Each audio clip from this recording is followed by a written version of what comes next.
Baik, pemirsa dimanapun Anda berada, kami sampaikan selamat malam. Selamat bertemu kembali dalam program Teduh. Dan malam Sabat yang suci ini, kita akan mendengarkan firman Tuhan dengan judul Susu Ibu di Masa Pandemi. Mari kita tunduk kepala untuk berdoa. Kita berdoa.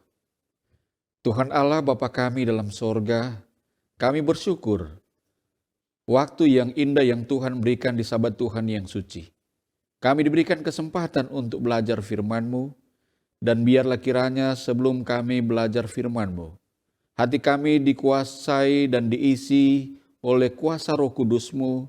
Dengan demikian, kami boleh memahami dan firman Tuhan yang kami terima menjadi berkat kekuatan dalam kehidupan kami. Kami sambut berkat-Mu dalam nama Yesus Tuhan dan Juru Selamat kami. Amin. Baik saudara sekalian, pemirsa yang dikasihi oleh Tuhan dimanapun Anda berada. Kita masih berada dalam situasi pandemi. Yang walaupun ada orang yang sudah menganggap bahwa waktu ini adalah waktu yang akan tiba, yang dikatakan endemi. Tapi apapun itu, kita berada di masa-masa yang sulit oleh karena COVID-19. COVID-19 memiliki pengaruh yang sangat luar biasa, di mana akibat COVID-19 memiliki dampak yang sangat terasa dalam kehidupan sosial, teristimewa dalam kehidupan rumah tangga.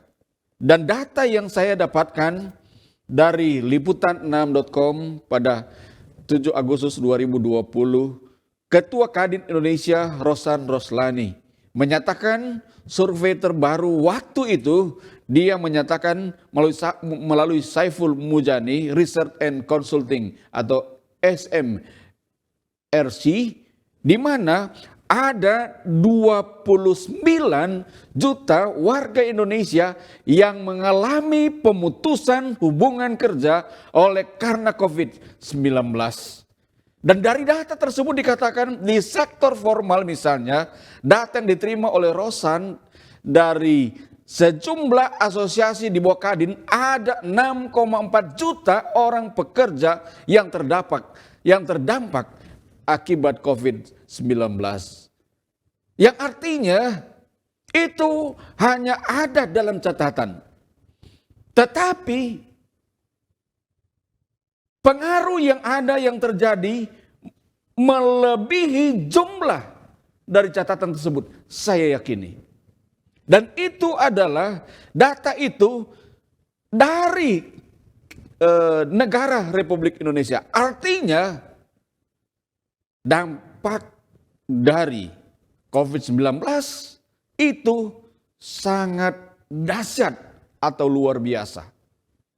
Karena bukan hanya Indonesia yang mengalami dampak COVID-19, tetapi seluruh dunia memiliki dampak terhadap COVID-19. Saudaraku sekalian, apakah pengaruh yang ada akibat dampak COVID-19 ini memiliki dampak terhadap hubungan kita dengan Allah? Apakah akibat kesulitan yang timbul akibat COVID-19 ini memiliki dampak terhadap hubungan kita manusia dengan Allah? Saudaraku sekalian, hubungan manusia dengan Allah adalah hubungan yang sangat istimewa.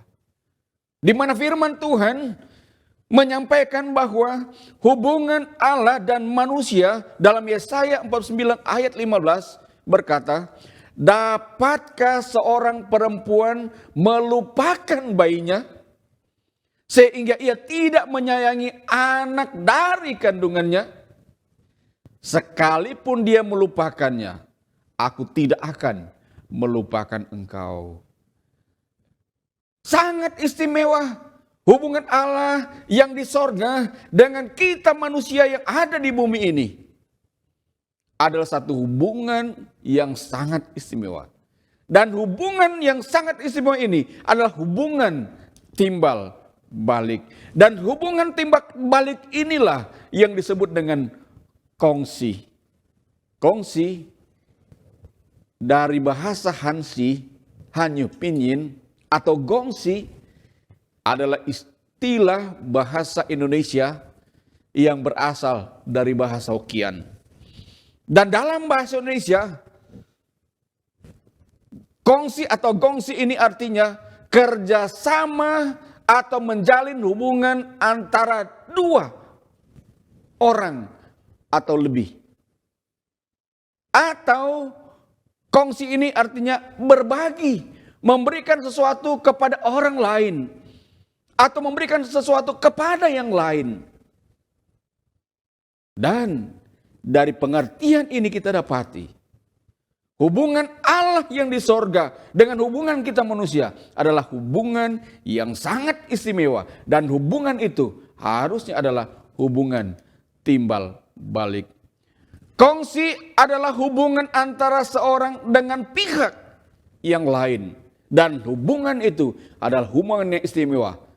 Hubungan persahabatan yang sangat dekat. Di satu tempat, di satu desa, ada persahabatan yang unik, yaitu antara manusia dengan seekor ular.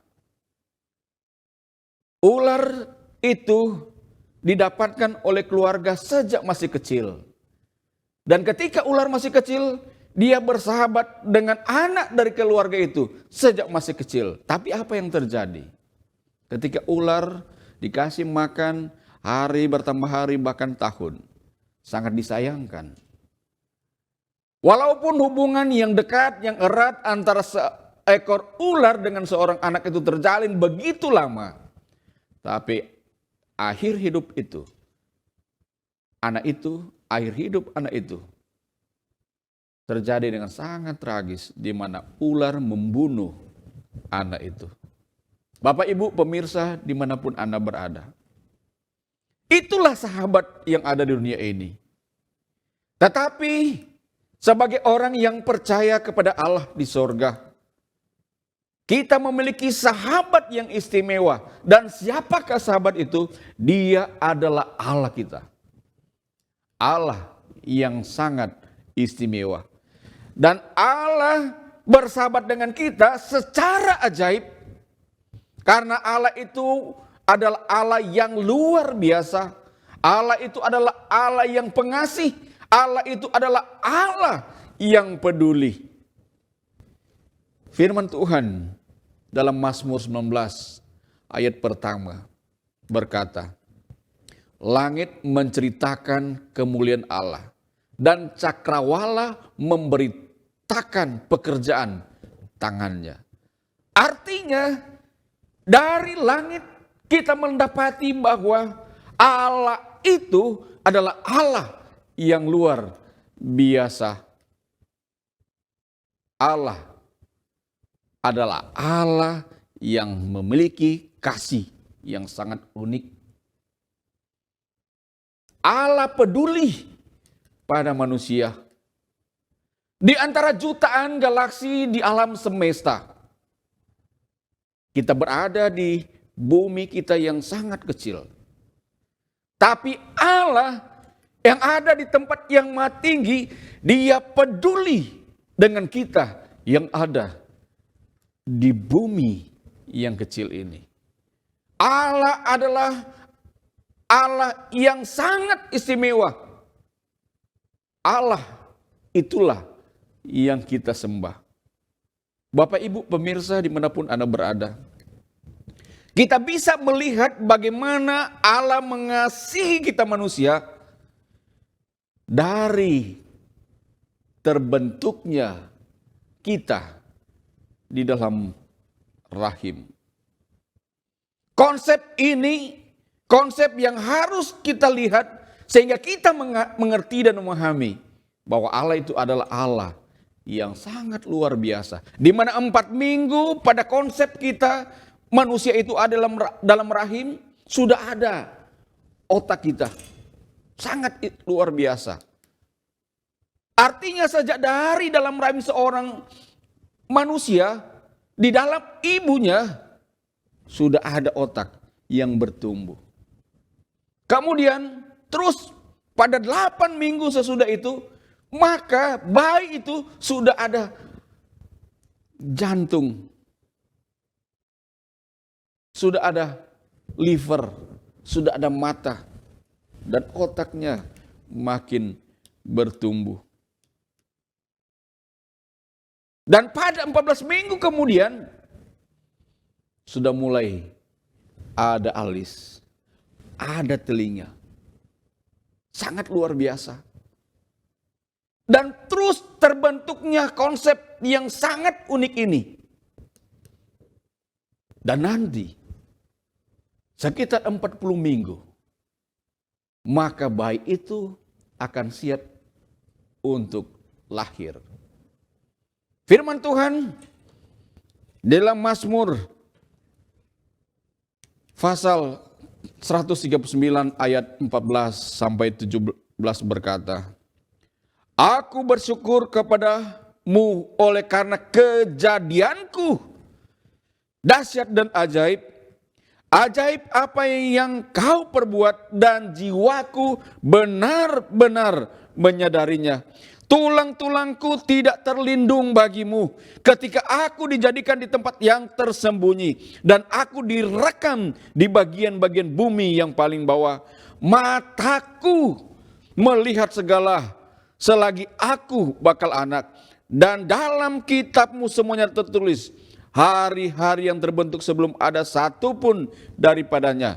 Dan ayat 17, dan bagiku betapa sulitnya pikiranmu ya Allah, betapa besar jumlahnya. Artinya lewat kehidupan kita manusia, proses di mana manusia itu ada dan dilahirkan saja, kita tidak bisa menjangkau pikiran Allah. Dan Allah itu sangat luar biasa. Dia peduli terhadap kita manusia. Saudaraku sekalian, Allah itu mengetahui pikiran kita. Ibrani 4 ayat 13, di mana berkata, tidak ada suatu makhluk pun yang tersembunyi di hadapannya, sebab segala sesuatu telanjang dan terbuka di depan mata Allah, mata Dia, yang kepadanya kita harus memberikan pertanggungjawaban. Allah tahu hati kita. Bahkan dalam firman Tuhan, Matius 10 ayat 29 dan 30 berkata, Ia menghitung rambut di kepala kita, dan kamu rambut kepalamu pun terhitung jumlahnya. Sungguh luar biasa. Apalagi kesusahan kita. Seringkali kita mengalami banyak kesusahan dan kita harus meneteskan air mata. Mazmur 56 ayat 8. Sengsaraku engkaulah yang menghitung-hitung, air mataku kau taruh ke dalam kirbatmu. Bukankah semuanya telah kau daftarkan? Tears are a language heaven knows. Air mata adalah bahasa yang dimengerti oleh surga. Allah tahu, Allah sangat mengetahui segala permasalahan saudara pemirsa dimanapun Anda berada. Ia tahu kebutuhan kita. Firman Tuhan dalam Matius 6 ayat 7 dan 8. Waktu engkau berdoa, jangan bertele-tele seperti kebiasaan orang yang tidak mengenal Allah. Ayat 8, jadi janganlah kamu seperti mereka, karena Bapamu mengetahui segala apa yang kamu perlukan sebelum kamu minta kepadanya. Sungguh luar biasa.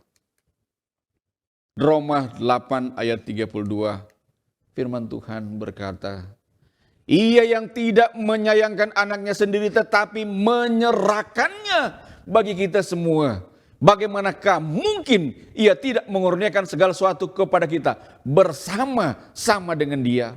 Artinya Allah yang di sorga menyerahkan segala sesuatu yang terbaik untuk manusia.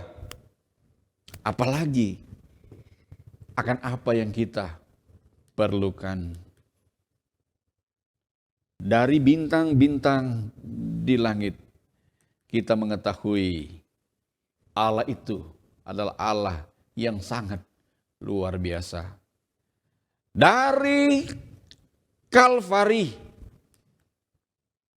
kita mengetahui Allah itu Allah yang pengasih. Dan dari manusia terbentuk, kita mengetahui bahwa Allah adalah Allah yang peduli. Ia adalah Allah yang ajaib.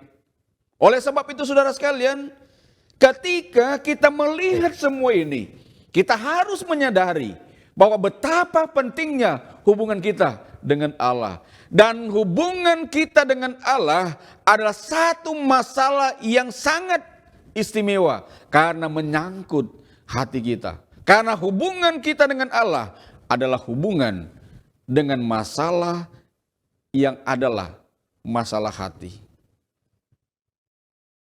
Kita kembali dalam Matius 6 ayat 21 berkata, karena di mana hartamu berada, di situ juga hatimu berada. Artinya saudara sekalian, hati kita bisa terpengaruh oleh sesuatu. Dan sesuatu itu adalah harta. Dan itulah yang dapat mempengaruhi kongsi kita dengan Allah. Di manakah hatimu berada? Di manakah hati kita berada? Apakah hati kita ada di dunia ini? Ataukah hati kita ada di sorga? Ketika kita menaruh hati kita di dunia ini, maka segala sesuatu bersifat resiko atau memiliki resiko. Tapi ketika hati kita taruh dan letakkan kepada Allah yang di surga, maka sesuatu yang kita investasikan pasti aman. Tetapi ketika hati kita taruh di dunia ini, apa yang kita investasikan semuanya akan beresiko. Dan itu merupakan satu hal yang sementara. Tetapi ketika hati kita taruh kepada Allah, maka itu bersifat abadi. Di mana hati kita? Ketika hati kita ada pada harta atau uang, maka itu sementara. Tapi ketika hati kita taruh kepada Allah, maka itu adalah abadi dan kekal. Tapi kalau hati kita pusatkan di dunia ini, maka setiap hari kita akan berada pada kekhawatiran. Tetapi ketika kita menaruh hati kita kepada Allah, maka segala sesuatu yang kita kerjakan berdasarkan iman kita kepada Allah. Ketika hati kita ada di dunia ini, maka bisa saja apa yang kita jumpai kita akan tidak percaya. Tetapi ketika hati kita taruh kepada Allah, maka ada keyakinan di dalamnya. Karena Allah akan menyanggupkan segala sesuatu. Oleh sebab itu Matius 6 ayat 33, tetapi carilah dahulu kerajaan Allah dan kebenarannya, maka semua itu akan ditambahkan kepadamu. Ketika kita menaruh hati kita kepada Allah, artinya kita akan mengutamakan firman Tuhan. Dalam hidup kita, ketika kita menaruh hati kita kepada Allah, firman Tuhanlah yang kita akan jadikan yang utama. Sekali lagi saudara sekalian, hubungan kita dengan Allah adalah satu masalah hati.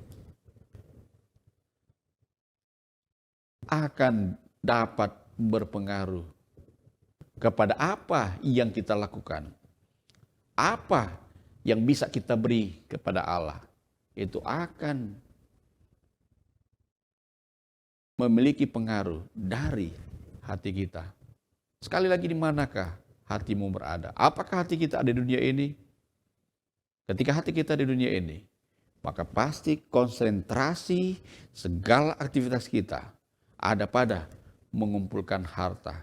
Tapi ketika hati kita taruh kepada Allah, maka kita akan pusatkan kepada Allah. Ketika Allah ada di dalam kita, maka waktu kita, talenta kita, tubuh kita, semuanya kita akan persembahkan untuk Allah. Saudara sekalian, sangat luar biasa kita menyadari bahwa kita memiliki hubungan yang baik dengan Allah. Dengan demikian, itu akan memengaruhi kehidupan kita. Mazmur 50 ayat 10 berkata, sebab punyakulah segala binatang hutan dan beribu-ribu hewan di gunung. Ayat 11, aku kenal segala burung di udara dan yang bergerak di padang adalah kuasaku. Allah yang memiliki alam semesta ini. Oleh sebab itu ulangan 8 ayat 18. Tetapi haruslah engkau ingat kepada Tuhan Allahmu, sebab dialah yang memberi kekuatan. Dia yang mempunyai kekayaan dengan maksud meneguhkan perjanjian yang diikrarkannya dengan sumpah kepada nenek moyangmu seperti sekarang ini. Sungguh luar biasa. Mazmur 24 ayat 1, Tuhan adalah pemilik alam semesta ini. 1 Petrus 4 ayat 10, layanilah seorang akan yang lain. Dan itu adalah masalah hati. Allah mau kita untuk menjadi berkat kepada orang lain. Seorang tokoh Indonesia yang berasal dari Minahasa, Bapak Samratulangi, dia berkata, Sito Timo Tumoto. Artinya manusia hidup untuk memanusiakan lainnya. Saudaraku sekalian, pada akhir renungan saya mau ceritakan satu kisah yang terjadi di waktu yang lalu, di mana peristiwa ini dialami oleh seorang ibu. Seorang ibu ini berada pada satu saat di mana dia harus memberi makan dari dirinya sendiri atau menyusui anak-anak di satu tempat oleh karena terjadi peperangan. Apa yang terjadi? Di mana ketika bom terjadi pada satu tempat, banyak ibu-ibu yang meninggal. Tetapi ada seorang ibu yang bernama Ferosa. Ibu ini, dia berani menyusui ada 20 orang bayi di rumah sakit Tartuk, Pakistan. Kenapa dia lakukan? Karena dia tahu bagaimana memiliki hubungan yang baik dengan Allah. Dia tahu mereka itu sangat membutuhkan. Bapak Ibu pemirsa dimanapun Anda berada, di mana seorang ayah akan sanggup menyerahkan apapun, bahkan anaknya untuk menjadi korban, oleh karena dia memiliki hubungan yang baik dengan Allah. Ketika Ishak bertanya kepada Abraham atau ayah, sini sudah ada api, ada kayu, di manakah domba yang akan diserahkan kepada Tuhan? Tapi Abraham menjawab, Allah akan menyediakan. Artinya ketika hati kita pasrahkan kepada Tuhan Allah di sorga melalui firman Tuhan, maka apapun yang kita hadapi, kita akan yakin seperti Abraham, Tuhan akan menyediakan. Allah sanggup menyediakan segala yang kita perlukan. Mari kita tunduk kepala, kita berdoa. Terima kasih Tuhan, Engkau bersama dengan kami malam ini. Kiranya kuasa-Mu menjamah hati pikiran semua pemirsa dimanapun berada. Dan biarlah kiranya berkat Tuhan dilimpahkan atas mereka. Karena kami mohonkan semuanya dalam nama Yesus Tuhan dan Juru Selamat kami. Amin. Tuhan selalu